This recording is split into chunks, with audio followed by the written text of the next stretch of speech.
দক্ষিণ এশিয়ার বুকে লুকিয়ে আছে এক নিঃশব্দ বিস্ময়। না এটি কোনো প্রাসাদ, না এটি কোনো দুর্গ। এটি একটি মসজিদ। এখানে নেই একটিও লোহা, তবুও দাঁড়িয়ে আছে শত বছরের বেশি সময় ধরে।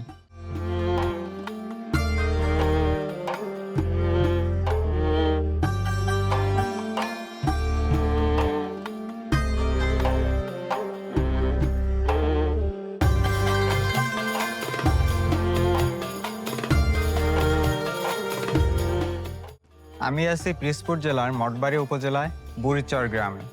আমার পিছনে যে স্থাপনাটি দেখতে পারতেছেন, এটি দক্ষিণ এশিয়ার একমাত্র কাঠের তৈরি শিল্প সমৃদ্ধ স্থাপত্যশিল্প। এটি ঐতিহাসিক মমিন মসজিদ। 1913 সালে মমিনুদ্দিন আকন এর নির্মাণ কাজ শুরু করেন এবং স্বরূপকাঠি থেকে 21 জন কারিগর আনেন।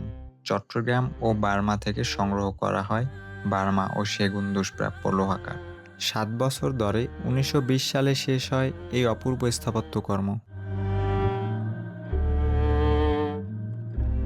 কাঠের জোড়া, খাঁজ আর কারুকাজ দিয়ে তৈরি হয়েছে কাঠামো। এখানে ব্যবহৃত রং সম্পূর্ণ প্রাকৃতিক।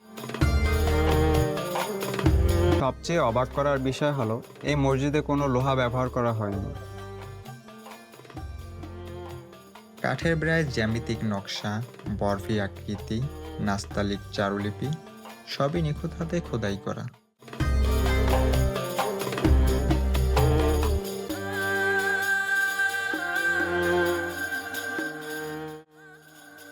2003 সালে বাংলাদেশ সরকারের প্রত্নতত্ত্ব অধিদপ্তর এটিকে সংরক্ষিত প্রকৃতি ঘোষণা করে। কাশ্মীরেও এমন একটি মসজিদ ছিল, কিন্তু 1885 সালের ভূমিকম্পে সেটি ধ্বংস হয়ে যায়। আজ দক্ষিণ এশিয়ার একমাত্র নিদর্শন এই মমিন মসজিদ।